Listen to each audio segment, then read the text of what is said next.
नमस्कार मित्रों, मैं विकास शाक्य एक बार फिर से आप सबका स्वागत करता हूँ और आज मैं डिस्कस करने जा रहा हूँ त्रिपुरा रहस्य चैप्टर नंबर 5 इसके वर्स नंबर 114 से 123 तक। तो ये 10 जो वर्सेस हैं ये मैं डिस्कस करने जा रहा हूँ।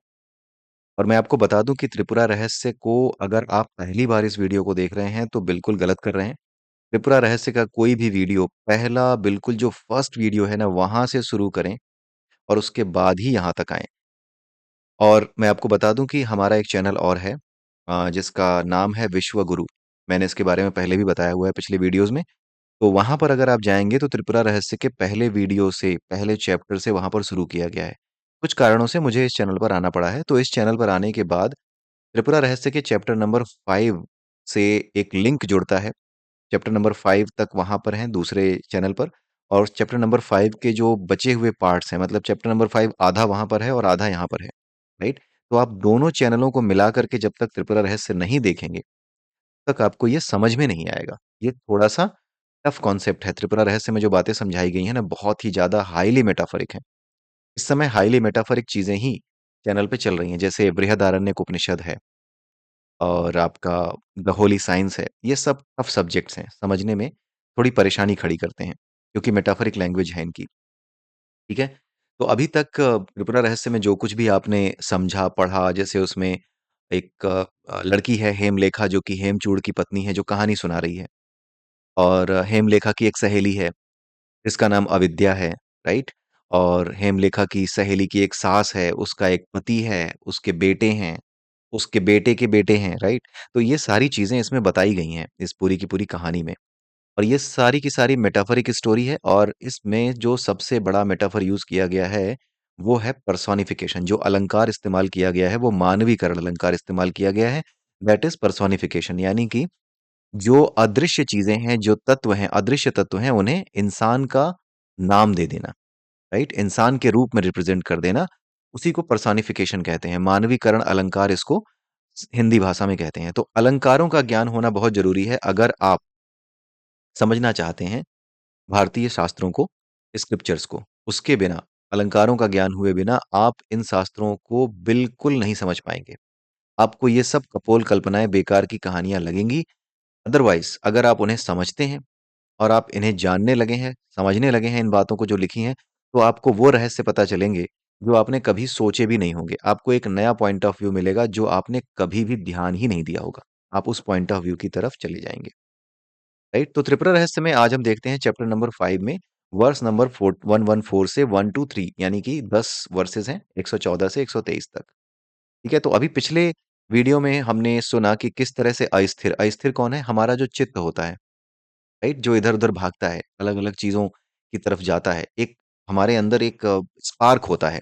राइट। किसी चीज का स्पार्क आता है हमारे मन में कि हमें ये काम करना चाहिए, हमें पता ही नहीं चलता कि वो कहाँ से आया है। अगर आपको इसको महसूस करना है तो मेडिटेशन करने की कोशिश कीजिए। आप शांत बैठने की कोशिश कीजिए।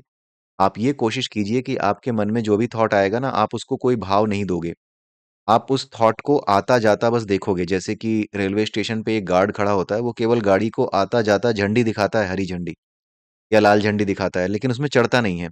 आप इस तरह से जब करने की कोशिश करेंगे, जो मेडिटेशन का पहला स्टेप होता है ध्यान लगाने का, जब आप ये करेंगे तो आपको महसूस होगा कि आप इतने लाचार हैं कि आपकी इच्छा शक्ति, यानी आपकी विल पावर इस चीज के आगे हार जाती है।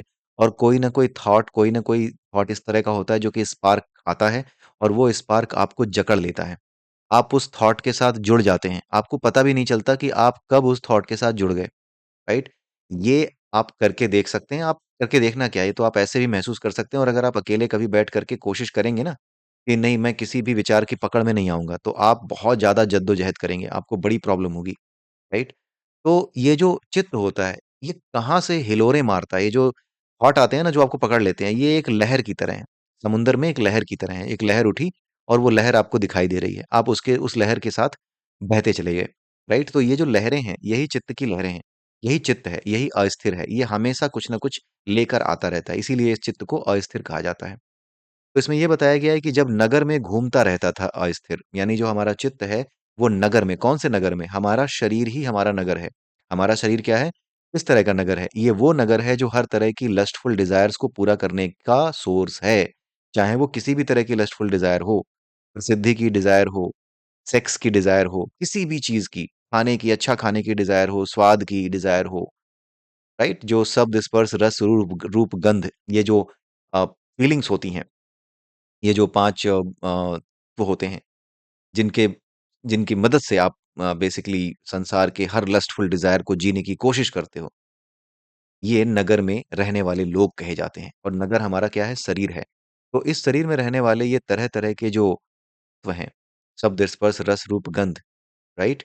ये जो विषय हैं हमारे, जिनसे हम विषयों का अनुभव करते हैं, विषयों की जो इंद्रियां हैं जिनका हम अनुभव करते हैं, इन अनुभवों का नाम दिया गया है शब्द स्पर्श रस रूप गंध, राइट? तो इन अनुभवों के कारण हमारा शरीर जो है तरह तरह की लस्टफुल डिजायर्स को पूरा करता है, उनको जीता है। तो हमारा नगर क्या है? हमारा शरीर है। और अस्थिर क्या है? हमारा चित्त, जो इस नगर के माध्यम से तरह तरह की लस्टफुल डिजायर्स को पूरा करने की कोशिश करता है। जब ये थक जाता है नगर में घूमते घूमते, अस्थिर, यानी हमारा चित्त जब थक जाता है, तो वह अविद्या अविद्या की गोद में थक कर सो जाता है। यानी अब आपको वो स्टेज बताई जा रही है। अब पता है कौन सी स्टेज बताई जा रही है? अब वो स्टेज बताई जा रही है जब आदमी इस दुनिया में सुख खोजते खोजते थक जाता है, आनंद खोजते खोजते थक जाता है, और उसके बाद वो जानना चाहता है कि आखिर में वास्तविक आनंद है कहाँ पे। क्योंकि उसे समझ में आ जाता है कि एक इच्छा के बाद दूसरी, दूसरी के बाद तीसरी, इन इच्छाओं को करते करते करते अंत में मैं बीमार हो गया हूँ, या तो मानसिक रूप से या शारीरिक रूप से। तो जब ऐसा हो जाता है, तब ये नगर, यानी हम इस नगर को कैसे महसूस करते हैं? हम इस नगर को हमारे भीतर जो आत्म तत्व है, जो जीवात्मा है, उसकी मदद से महसूस करते हैं। ठीक है? तो होता यह है कि जब अस्थिर, यानी जब ये चित्त थक जाता है, तो ये अविद्या की गोद में थक करके सो जाता है। इसको बड़े ध्यान से समझिएगा, अविद्या क्या है? अविद्या अपरा की विद्या है। अपरा की विद्या क्या? वेद, पुराण, शास्त्र, जो हमें सही मार्ग दिखाते हैं। तो यानी जब आदमी परेशान हो जाता है, चित्त के बहकावे में आकर के जब आदमी बहुत ज्यादा परेशान हो जाता है, इधर-उधर उसका मन जब भागना शुरू करता है और फिर भी उसे शांति नहीं मिलती, तो वो अविद्या की शरण में जाता है। यानी कम से कम वो वेद, पुराण, शास्त्रों, इसकी शरण में आता है। यहाँ पर वो थक कर सो जाता है। यानी अब संसार से वो थक गया है और अब यहाँ पर वो आराम से चैन से बैठना चाहता है। सो जाने का मतलब ये नहीं है कि सो जाना। सो जाने का मतलब ये है कि वहां जाकर के, यानी वेदों, पुराणों और इन चीजों को सुनने का प्रयास करता है, इनको समझने का प्रयास करता है, इनकी बातों को जानने का प्रयास करता है, किस तरह से अपना जीवन जिया जाना चाहिए, इस विषय पर विचार करना शुरू करता है। तो सो जाने का मतलब क्या है? कि इस संसार में सो जाना। यानी इस संसार में सो जाने का मतलब क्या है? इस संसार की लस्टफुल डिजायर से अपने आप को फोर्सफुली खींच लेना, यही सो जाना है। इस संसार की डिजायर से अपने आप को दूर कर लेना ही इस संसार में सो जाना कहा जाता है। मेटाफरिक लैंग्वेज है, बड़े ध्यान से सुनिएगा। सो जाने का मतलब है, सो जाने का मतलब है इस संसार में जो भी हमारी लस्टफुल डिजायर्स होती हैं, उनसे अपने आप को दूर खींच लेना ही इस संसार में सो जाना होता है। ठीक है? तो अविद्या की गोद में जाकर के सो जाता था, यानी इस संसार की सारी सुख और इच्छाओं के बारे में छोड़ करके वो अब वेदों, शास्त्रों, पुराणों, ज्ञानियों, सत्संग, इन चीजों में अब वो अपना सुख खोजने का प्रयास करता है। आई होप आपको ये लाइन समझ में आई होगी। एक एक लाइन का अलग अलग मतलब है, और बिना इस मतलब को समझे आप शास्त्रों के रहस्य समझ नहीं सकते। त्रिपुरा रहस्य में भी जो बातें बताई गई हैं, इनको आप वैसे ही नहीं समझ पाएंगे जैसे लिखी हुई हैं। बिल्कुल नहीं समझ पाएंगे, क्योंकि ये पूरी तरीके से मेटाफरिक लैंग्वेज है। जब वो सो जाता तो उसके बच्चे भी सो जाते। अब देखिए खासियत बताई जा रही है कि जब आप वेदों, पुराणों, सत्संग की तरफ, महाभारत, रामायण, गीता, इन चीजों की तरफ जब जाते हैं, राइट, जो कि आपको संसार के वास्तविक स्वरूप को समझाने का प्रयास करती हैं, राइट, वो संसार के वास्तविक स्वरूप को ये ग्रंथ बताते हैं। तो जब आप इसकी तरफ जाते हो तो बच्चे भी सो जाते हैं। बच्चे कौन? वही शब्द स्पर्श रस रूप गंध, यानी हमारी इंद्रियां जो इंद्रिय सुखों की तरफ भाग रही थी, वो भी इस संसार में सो जाती हैं। इस संसार में सो जाने का मतलब क्या है? अभी हमने समझा। इस संसार में सो जाने का मतलब है कि इस संसार के जो सुख हैं, उन सुखों की तरफ से मुंह फेर लेना ही इस संसार में सो जाना कहा जाता है। I repeat it again, right? तो बच्चे भी सो जाते हैं, यानी इंद्रियां भी सो जाती। जब चित्त थक जाता और वो विद्या की तरफ जाता, ठीक है, तो बच्चे भी सो जाते, यानी इंद्रियां और इंद्रिय विषय भी सो जाते। सो जाने पर, इनके सो जाने पर पूरब के दोनों दरवाजों से मित्र प्रचार उसकी रक्षा करते। वहां यहां पर ध्यान से सुनिएगा, क्या है ये? सो जाने पर, जब ये सो जाता, अस्थिर जब सो जाता अविद्या की गोद में, यानी कि अब वो वेद पुराणों की भाषा या वेदों पुराणों को या शास्त्रों को जो शास्त्रीय आदेश हैं, उनमें जब वो शांति खोजने का प्रयास करता, यानी संसार में जब वो सो जाता, सांसारिक सुखों से या सांसारिक वासनाओं से जब अपने आप को दूर करके जब वो वेदों पुराणों की तरफ, शास्त्रों की तरफ जाता, पूरब के दोनों दरवाजों से मित्र प्रचार। प्रचार कौन है? अभी समझेंगे हम प्रचार क्या है। प्रचार नाम का एक मित्र है। किसका? अस्थिर का, या हमारे पूरे शरीर का मित्र है ये। तो अब बात प्रचार की अभी आई है। आपने देखा होगा कि इससे पहले प्रचार की बात ही नहीं की गई है इस पूरे के पूरे चैप्टर में। प्रचार अचानक से उसका दोस्त निकल करके आया है। और निकल करके कब आया है, इसका दोस्त कब बना है? जब वो नगर में घूमते घूमते करके अविद्या की गोद में सो गया है, तब जाकर के प्रचार नाम का दोस्त उसका सामने आया है। राइट। और ये प्रचार नाम का दोस्त क्या करता है? पूरब के दोनों दरवाजों से, पूरब वो है जहां जो कि सूर्य की दिशा है। और सूर्य क्या है? प्राणों का मुख्य स्रोत है। हमारे शरीर में प्राण मजबूत किसकी वजह से हैं? हमारे शरीर में जो सारी गतिविधियां चल रही हैं उसका कारण कौन है? सूर्य। राइट। तो ये मेटाफोरिक लैंग्वेज में आप इसको समझिए, जो ये वहां यहाँ पे बातें बताई गई हैं कि उसके सो जाने पर पूरब के दोनों दरवाजों से, यानी दो मार्ग हैं इसके, इसके प्रचार के, प्रचार दोनों मार्गों से, हमारे नगर में पूरब के दो मार्ग हैं। दोनों रास्तों से जो प्राण आते हैं, उन दोनों दरवाजों से मित्र प्रचार उसकी रक्षा करते।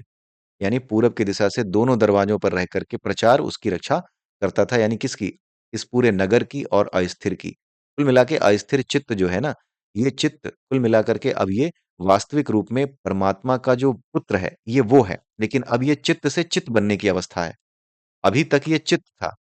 अब जो इसकी ट्रेनिंग चल रही है ना, अब ये जो अविद्या की गोद में जाके सोया है, अब इसकी जो ट्रेनिंग हो रही है वो चित्त बनने की है। चित्त और चित्त आप ऐसे समझ सकते हैं, होता यह है कि हमारा जो सांख्य दर्शन आपने सुना होगा, होता यह है कि ये जो पूरी सृष्टि है, वो अनेकों कणों के रूप में विभक्त है, विभाजित है। असंख्य कण हैं, अनगिनत कण हैं। उन कणों को जब उन पे ईश्वरीय प्रकाश नहीं पड़ता, जब उनमें अपनी कोई सत्ता का अनुभव नहीं होता, तो उन्हें चित्त कहा जाता है। लेकिन एक फ्रीक्वेंसी लेयर है हमारे पूरे के पूरे क्रिएशन में। उस फ्रीक्वेंसी लेयर को कहा जाता है महरलोक। फ्रीक्वेंसी लेयर है ये। ये वो फ्रीक्वेंसी लेयर है जहां पर ये कण क्या करते हैं? इस फ्रीक्वेंसी के साथ वाइब्रेट करते हैं, जहां पर कि ये लाइट वेव बन जाते हैं। और लाइट वेव और कण दोनों साथ चलते हैं। यानी कि लाइट जो है वो वेव और कण दोनों के रूप में, तरंग और कण दोनों के ही रूप में चलती है। राइट। आपने पढ़ा होगा ये चीज साइंस में कि जो हमारी लाइट है वो वेव और पार्टिकल दोनों ही फॉर्मेट में होती है, दोनों ही फॉर्म में होती है। ये कण भी है, ये तरंग भी है। तरंग और कण दोनों ही रूपों में ये चलना शुरू कहाँ से करती है? महरलोक से। ठीक है। तो महरलोक से जब ये चलना शुरू करती है तो वहां पर क्या होता है कि वहां से ये चित्त बन जाता है। जब महरलोक से चलना शुरू करता है तो ये चित्त बन जाता है, क्योंकि इसमें प्रकाश उत्पन्न हो जाता है। यही प्रकाश सब कुछ है। जब तक ये प्रकाश नहीं रहता तब तक ये चित्त रहता है, बिल्कुल शुद्ध होता है। बिल्कुल शुद्ध होता है। ईश्वर ही समझिए उसे उस समय तक। ईश्वर का पुत्र कह सकते हैं। ईश्वर से ही प्रकट एक ऊर्जा होती है जो कि कुछ नहीं कर रही, जो ईश्वर में ही अभी लीन है। लेकिन जैसे ही इसमें लाइट आती है, वैसे ही इसमें ऐसे लगता है जैसे रोबोट में बैटरी पड़ गई। और जब रोबोट में बैटरी पड़ गई तो जैसी उसकी मशीनरी है, वैसे वो खुद अपने एक एग्जिस्टेंस को मान करके एक सेपरेट एंटिटी की तरह वो रोबोट जैसे काम करने लगता है। वैसे ही हम भी काम करने लगते हैं। अब जो स्थिति बताई जा रही है, जब ये अस्थिर यानी चित्त अब करके अविद्या यानी वेदों पुराणों और जो अपरा की विद्या है, जो शास्त्र हैं, इन सब की तरफ जब जाता है, तो वो किस तरफ जाता है? वो चित्त से चित्त बनने की कोशिश करता है, अपने कैरेक्टर को बदलने की कोशिश करता है, यानी वापस ईश्वर की तरफ मुड़ता है। तो ये जो चीजें हैं ना, अविद्या की तरफ मुड़ना, उसकी गोद में सोना, ये वापस ईश्वर की तरफ मुड़ने का संकेत है कि अब ये थक गया है, अब ये ईश्वर की तरफ मुड़ेगा। तो जब ये सो जाता है, यानी इस संसार में जब ये सो जाता है, इस संसार की लस्टफुल डिजायर्स के प्रति जब ये सो जाता है, उनकी तरफ जब जाना बंद कर देता है, तो ये प्रचार उसकी रक्षा करते हैं। तब ये प्रचार कमजोर नहीं होते, ये प्रचार उसके जो मित्र हैं ये मजबूत हो जाते हैं। ये पहले से ही मजबूत हैं, लेकिन क्योंकि ये मित्र अब इसको जान पाया है, प्रचार को, इसलिए क्योंकि अब मित्र के रूप में जब जान गए हो, मित्र आपकी उतनी ही तो मदद कर पाएगा जितना आप उस पे भरोसा करते हो। आपका कोई बहुत अच्छा दोस्त है, बहुत ही बढ़िया तत्वर है, बट आप उसको याद ही नहीं करते कभी। तो वो आपकी मुसीबत में रक्षा कैसे करेगा? जब आप उसे याद करोगे तभी तो वो इतना ताकतवर है, बाहुबली है, तो वो आपकी रक्षा कर लेगा। राइट। जब आप उसे याद नहीं करोगे तो कैसे उसकी आपकी रक्षा करेगा? राइट। तो उसके बाद यहाँ पर प्रचार यानी जब आप इस तरफ जाने लगते हो अविद्या की तरफ, यानी वेदों पुराणों की तरफ, शास्त्रों की तरफ जाने लगते हो, सत्य को जानने का प्रयास करने के लिए, इसकी मॉडस ऑपरेंडी को, इस पूरे की पूरी सृष्टि की मॉडस ऑपरेंडी को जानने का प्रयास करने लगते हो, अपने वास्तविक स्वरूप को जानने की दिशा में आगे बढ़ते हो, तो वेद पुराणों की तरफ आप जाते हो। राइट। और उस केस में प्रचार आपकी रक्षा करते हैं, प्रचार आपके चित्त की रक्षा करते हैं। सहेली, सहेली भी सो जाती है। ठीक है। अब देखिए अगली स्टेज क्या होती है, जब आप वेद पुराण पढ़कर भी क्या होते हैं, वेद पुराण पढ़ने के बाद भी जब आप ये जान जाते हैं कि हाँ, वेदों पुराणों को पढ़ने का सिर्फ ये मतलब था ताकि आप इस पूरे के पूरे नेचर की मॉडस ऑपरेंडी को जान जान सकें। केवल और केवल मॉडस ऑपरेंडी बताते हैं वेद पुराण इस पूरे की पूरी सृष्टि की। ये अविद्या है। विद्या वो है जो कि इस अविद्या का सोर्स है। विद्या वो है जो कि इस अविद्या का सोर्स है। ऐसे समझ जाइए कि जिसने भी ये अविद्या यानी वेदों पुराणों में जो मॉडस ऑपरेंडी बताई गई है, उसको बनाने वाला, उस मॉडस ऑपरेंडी को इनेबल करने वाला जो है वो है परमात्मा। राइट। और जब आप इस मॉडस ऑपरेंडी को जान जाते हैं और आप जान जाते हैं कि ये तो सिर्फ मॉडस ऑपरेंडी है, ये वो नहीं है जिसे परमात्मा कहते हैं, ये सोर्स नहीं है, ये मुख्य स्रोत नहीं है, तब अविद्या भी सो जाती है। ये बहुत दिनों बाद होता है ये, लेकिन ये छोटी सी कहानी के माध्यम से बता दिया गया है कि कैसे कैसे आदमी के कैरेक्टर में चेंज आते हैं। अंत में जब सहेली अविद्या, जब अविद्या भी सो जाती है, इसकी सहेली थी हेमलता की, तो जब ये सो जाती है तो उसकी सास उसकी रक्षा करती थी। जो शून्य है, जो मूर्खता है, वो उसकी रक्षा करती थी, उसको घेर करके उसकी रक्षा करती थी। यानी जैसे ही आप अविद्या से बाहर निकलते हैं, राइट, यानी जब आप ये जान जाते हैं कि हाँ, ये तो कुछ भी नहीं था, ये केवल और केवल मॉडस ऑपरेंडी बताई गई है, ये असली वो नहीं है, तो जैसे ही आपके अंदर ये आता है कि हाँ, ये तो सिर्फ मॉडस ऑपरेंडी है, ये भी कुछ नहीं है, मुझे तो और भी कुछ जो जानने लायक है वो जानना है, जो कि इसका भी सोर्स है। तो इस केस में क्या होता है कि आप जो है वास्तव में फिर से एक ऐसी स्टेज पे आ जाते हैं जहां पर फिर आप खड़े हो जाते हैं कि मुझे पता नहीं चल रहा अब रास्ता। और यहीं पर सास उसकी जो होती है, यानी शून्य, जो मूर्ख है, मूढ़ की जो पत्नी है, जो शून्य, इसके बारे में हमने पढ़ा है, शून्य के बारे में आप देख लीजिएगा। तो ये सास जो शून्य है, जो मूर्खता है, जो एक तरीके से क्या करूं क्या ना करूं, सही डिसीजन ना ले पाने की स्थिति है, ये फिर से उसकी रक्षा करने लगती। अब ये पहले जो कि शत्रु थी इसकी, अब ये इसकी मित्र एक तरीके से बन गई। ये जो शून्यता है, यानी जो मूर्खता है कि मैं अकिंचन हूँ प्रभु, मुझे जो मिला है वो भी कुछ नहीं है। होता है ना कि भैया मुझे जो मिल गया है, वेद पुराण जो भी मैं जान गया हूँ, जो ज्ञान मुझे मिल गया है, वो ज्ञान भी कुछ नहीं है। मुझे समझ नहीं आ रहा कि अब इसके आगे क्या है। तो पहले भी मूर्खता थी, शून्य क्या थी? पहले भी शून्य को मूर्ख के रूप में दिखाया गया है। पहले कैसे मूर्ख थी कि किस दिशा में जाना है ये उसको पता ही नहीं है, तो इंद्रिय विषयों की तरफ भाग रही थी, लस्टफुल डिजायर्स की तरफ भाग रही थी। लेकिन अब जबकि अविद्या का ज्ञान हो गया है, यानी वेदों पुराणों का जब ज्ञान हो गया है, अब ये क्या कर रही है? ये क्या कर रही है? अब ये मदद कर पा रही है। अब ये कैसे मदद कर रही है? कि भाई ये इस तरीके से रक्षा कर रही है कि मैं अब कुछ नहीं जानती, मतलब अहंकार धुल गया है और ये शून्य एक अलग शून्य बन गया है। पहले ये शून्य मूर्खता करता था, पहले ये मूर्खता मूर्खता थी, लेकिन अब ये जो मूर्खता है, ये श्रद्धा भाव की मूर्खता है। पहले मूर्खता कौन सी थी? संसार की ओर भागने की मूर्खता थी, लेकिन अब ये जो मूर्खता है, ये कौन सी मूर्खता है? ये अपने आप को मूर्ख स्वीकार करने की समझदारी है। अपने आप को मूर्ख स्वीकार कर लेना, यही आपकी रक्षा करने लगता है कि मैं कुछ नहीं जानता, मैं मूर्ख हूं, मुझे कुछ नहीं पता, मैं मूर्ख खलकामी, कृपा करो भरता, ये जो आती है ना नारायण जी की आरती में लाइन, ये वही है। अब यही शून्य उसकी रक्षा करने लगता अविद्या के सो जाने पर। जब सब सो जाते, यानी जब संसार से विरक्त हो जाते सब के सब, सारी इंद्रियां, सारे इंद्रिय विषय, तब मैं भी अपनी माँ के पास लौट आती। माँ कौन? परमात्मा, त्रिपुरा देवी, उसके पास लौट आती और उसके पास काफी देर तक सोती रहती। अब यहां से ट्विस्ट आएगा। ट्विस्ट क्या आएगा? ट्विस्ट ये आता है कि जब सब जाग जाते, लेकिन होता क्या कि ये फिर से जाग जाते। यानी आप इस बात को समझिए कि जब आप वेदों पुराणों के माध्यम से इस स्टेज में भी आ जाते हैं कि आपको अनुभव होने लगता है कि ये सब कुछ अविद्या है, ये सब कुछ माया है, इतना जानने के बाद भी, इस संसार में कोई सार प्रतीत ना हो ऐसा होने के बाद भी, इस संसार में कुछ नहीं है, सब कुछ माया है, इतना अनुभव होने के बावजूद भी कई बार क्या होता है, कई बार क्या, ये होता ही है, ये फिर से सब जाग जाते हैं। जाग जाते हैं क्या? इस संसार में जाग जाते हैं, इस संसार के सुखों के प्रति जाग जाते हैं, लस्टफुल डिजायर्स के प्रति जाग जाते हैं। तो जब ये सब जाग जाते तो मैं भी जाग जाती और उनके जैसी बन जाती। जब ये जाग जाते तो मैं भी जाग जाती, इस संसार के सुखों के प्रति जाग जाती, तो ये भी मैं भी जाग जाती और उनके जैसी बन जाती। राइट? उन्हीं के जैसे बन करके मैं काम करती। लेकिन अब प्रचार बीच में आ चुका है, ज्ञान भी हो चुका है, प्रचार बीच में आ चुका है।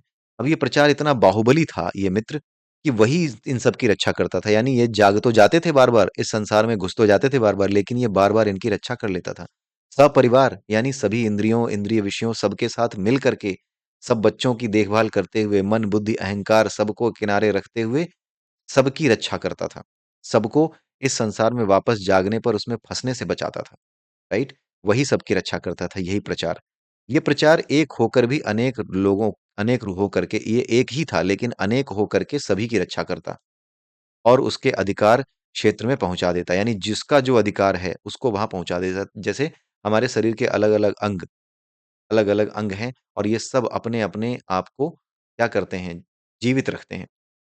अपने आप को जीवित रखने के लिए किसी चीज़ की ज़रूरत होती है उन्हें। वो ज़रूरत क्या है? वो ज़रूरत है प्राणों की। तो ये जो प्रचार है ना, ये कोई और नहीं है, ये प्राण है। ये एक होकर भी 72,000 नाड़ियों के रूप में पूरे शरीर के हर हिस्से में पहुँच करके उनको उनके विषय की तरफ ले जाना, उनको उनके विषय में एक तरीके से उन लगने के लिए आवश्यक ऊर्जा देना, ये सारा काम वो प्राण ही करता है। यही लिखा गया है कि मित्र प्रचार जो है वो बाहुबली था और वही इनकी रक्षा करता सपरिवार और उनके अधिकार क्षेत्र में पहुँचा देता, उनको हर चीज़ दिलाता। जब प्रचार ना हो, प्रचार के बिना वो अलग-थलग होकर के बर्बाद हो जाते। यानी जब प्राण निकल जाते तो ये सब अलग-अलग होकर के बर्बाद हो जाते थे। यानी प्राण निकलने के बाद ये सारे के सारे, चाहे वो बुद्धि हो, चाहे वो हमारा जो है चित्त हो, ये सब के सब बिखर करके बर्बाद हो जाते, इधर-उधर चले जाते। और जब ये बर्बाद हो जाते यानी नगर बर्बाद हो जाता, पूरा का पूरा जब नगर बर्बाद हो जाता तो क्या होता? एक नया नगर बसा लेते यानी एक नए शरीर में चले जाते। ये अगले वीडियो में बताया जाएगा।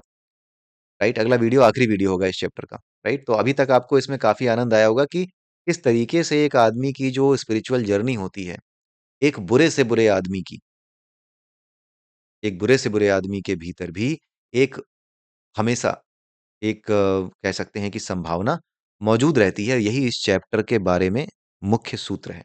इस चैप्टर के बारे में मुख्य सारांश यही है कि हर आदमी के भीतर चाहे वो जैसा भी हो, क्या जैसा भी जीवन जिया हो, लंपट जीवन जिया हो, बिल्कुल बुरी से बुरी आदतों में फँसा हो, लेकिन उसके पास भी अगर वो अविद्या की तरफ ही चला आए, यानी वेद पुराणों और इन चीज़ों की तरफ चला आए, सत्संगति की तरफ चला आए, तो वहाँ से उसका रास्ता बिल्कुल ठीक हो जाता है। उसे प्रचार यानी प्राण का साथ मिलता है, प्राण बाहुबली हैं। प्राणों के बारे में आपने सुना होगा कि प्राण जो है ये आत्मा की परछाई है, यानी परमात्मा की परछाई है। जैसे हमारा शरीर है, तो इसे अगर आप आत्मा मान लें, तो हमारी जो परछाई है वो प्राण है, राइट? तो ये बिना प्राणों के ये चल नहीं सकता शरीर। ये प्राण ही सबकी रक्षा करता है। कब रक्षा करने लगता है? प्राण तो हमेशा चलते हैं, लेकिन ये रक्षक कब बन जाते हैं? बाहुबली कब बन जाते हैं? जब इनको आप मजबूत करते हो। कैसे? शास्त्रों को पढ़ करके, शास्त्रीय ज्ञान को समझ करके, शास्त्रों की भाषा को समझ करके कि क्या आदेश दिया गया है वहाँ पर, क्या बातें बताई गई हैं, कैसे अपना जीवन जीना चाहिए, किस प्रकार से अपने आपको इन बुरी लतों से, इन चीज़ों से दूर करना चाहिए और किस प्रकार से इस संसार के वास्तविक स्वरूप को जानना चाहिए। जब इन चीज़ों को आप जानने लगते हो, तो यही प्रचार क्या बन जाता है? बाहुबली बन जाता है। अभी तक आपने देखा होगा कि प्रचार की बात ही नहीं हुई थी। अचानक से प्रचार इसका दोस्त बन गया। तो दोस्त कहाँ से बना है? ये दोस्त पहले से था, लेकिन यही इसको नहीं पुकारता था। जब ये अविद्या की गोद में जाकर के सो गया, तो प्रचार की बात आ गई, वहीं प्रचार मिल गया उसे। राइट? वहीं प्राण मिल गए। तो ये एक होकर अनेक हो ये हो एक होने के बावजूद भी अनेक होकर के सबकी रक्षा करता। तो यही प्रचार प्रमुख सूत्रधार है, यानी यही प्राण प्रमुख सूत्रधार हैं। मुझसे यानी जो आपकी ये बुद्धि है, हेमलता बात कर रही है। हेमलता क्या है? बुद्धि का प्रतीक है। Personification of intellect. तो मुझसे अनुप्राणित होकर यानी बुद्ध से अनुप्राणित होकर। बुद्धि कौन है? बुद्धि जो है आपने देखा होगा अगर आपने हमारे दूसरे चैनल पर कैवल्य दर्शन या फिर द होली साइंस का प्लेलिस्ट देखा हो, तो उस होली साइंस की प्लेलिस्ट में हमने ये समझा है कि जो ईश्वर की तरफ भागने वाली शक्ति है, उसे बुद्धि कहते हैं और जो संसार की तरफ भागने वाली शक्ति है, उसे मनस कहते हैं। इन दोनों शक्तियों का विपरीत दिशा में आना-जाना चलता है, परमात्मा यही करता है। परमात्मा नाम की शक्ति है, जो बिग बैंग के ज़रिए ये जो फैलाव होता है, उस फैलाव में इधर की ओर एक फैलाव है, इधर की ओर एक फैलाव है। तो जो फैलाव इधर होता है, वो मनस की तरफ होता है और जो फैलाव इधर की ओर हो रहा है, वो बुद्धि की तरफ होता है। तो ये बुद्धि कुछ और नहीं है, ये ईश्वरीय शक्ति है, राइट? ये ईश्वरीय शक्ति है। जो चीज़ों को सही दिशा में लगाती है, बिना बुद्धि के आप कुछ नहीं कर सकते, राइट?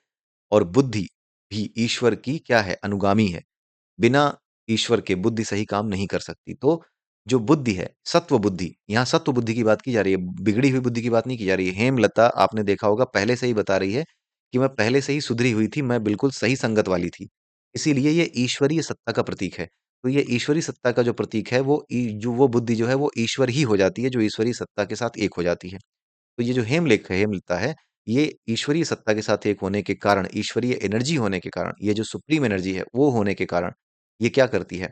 अनुप्राणित करती है। इसको, प्राणों को, प्रचार को ताकत यही देती है। प्रचार को यानी प्राण को ताकत यही देती है और प्रचार इससे अनुप्राणित होकर यानी ताकत पा करके बाकी सबको मोटिवेट करता है ताकि वो अपने काम सही ढंग से करें। पहले प्राण तो चल रहे थे लेकिन मोटिवेशन गलत थी उनके पास। अब प्राण चल रहे हैं लेकिन अब प्राण जो है सही मोटिवेशन दे रहा है क्योंकि अब वो ताकतवर हो गया है। प्राण के ताकतवर या बाहुबली होने का अर्थ है प्राण को ज्ञान हो जाना। यही जो बाहुबली प्राण है इन्हीं को हनुमान कहा जाता है। यही शक्ति जो है जब एक मनुष्य के रूप में, एक पर्सन के रूप में हमें दिखाई देती है, तो जिस पर्सन में ये मैनिफेस्ट होती है उस पर्सन को, उनको, उस देवता को, उस महादेव को, उनको क्या कहा जाता है? हनुमान जी कहा जाता है। तो ये बाहुबली और कोई नहीं है, ये हनुमान है, राइट? अब आप समझ गए होंगे कि ये कौन से प्रचार हैं ये। प्रचार कब बाहुबली बनते हैं? ये प्रचार तब बाहुबली बनते हैं, जब आप हनुमान जी जैसे हनुमान जी से प्रेरणा लेना शुरू करते हैं, उनके जीवन को जानना शुरू करते हैं, राइट? यानी कि भक्ति मार्ग की तरफ वेदों के माध्यम से, पुराणों के माध्यम से, ईश्वरीय कथाओं के माध्यम से, सत्संगति के माध्यम से आगे बढ़ते हैं, तब प्राण आपके बाहुबली बन जाते हैं और वही बाहुबली प्राण क्या कहे जाते हैं? हनुमान जी कहे जाते हैं। ये प्रचार कुछ और नहीं है, प्राण है जो कि सत्व की परछाई है यानी कि उस परमेश्वर की परछाई है। ये कहाँ से बता रहा हूँ मैं? ये बता रहा हूँ मैं आपके प्रश्न उपनिषद से। प्रश्नोपनिषद एक उपनिषद है, आप पुराने चैनल पर जाकर के देखेंगे, तो वहाँ पर प्रश्नोपनिषद की प्लेलिस्ट है, वहाँ पर आपको प्राण और आत्मा के बीच का अंतर बताया गया है। राइट? तो आई होप आपको ये वीडियो समझ में आया होगा। अगले वीडियो में ये चैप्टर समाप्त हो जाएगा और ये चैप्टर बहुत इंटरेस्टिंग था और मुझे तो काफ़ी इंटरेस्टिंग लगा। आई होप आपको भी इंटरेस्टिंग लगा होगा। अगले वीडियो में फिर मिलेंगे आखिरी इस चैप्टर के वीडियो के साथ। उसके आगे भी और चैप्टर्स हैं, काफ़ी चैप्टर्स हैं, बाकी हैं अभी। अभी तो त्रिपुरा रहस्य करीब 30% के अराउंड भी पूरा नहीं हुआ है। 25 से 30% के बीच में कहीं पर हम हैं अभी। तो ये पूरी किताब जो है मैं आपके लिए नरेट करूँगा। इसमें जो कुछ भी मैंने समझा है अपनी बुद्धि के अनुसार, जो कुछ भी मुझे समझ में आया है, वो चीज़ मैं आपको बताऊँगा। राइट? तो इसी के साथ आप मुझे विदा दीजिए। अगले वीडियो में फिर मिलता हूँ। तब तक के लिए जय सिया राम, जय श्री कृष्णा, जय श्री राधे। ओम नमः शिवाय।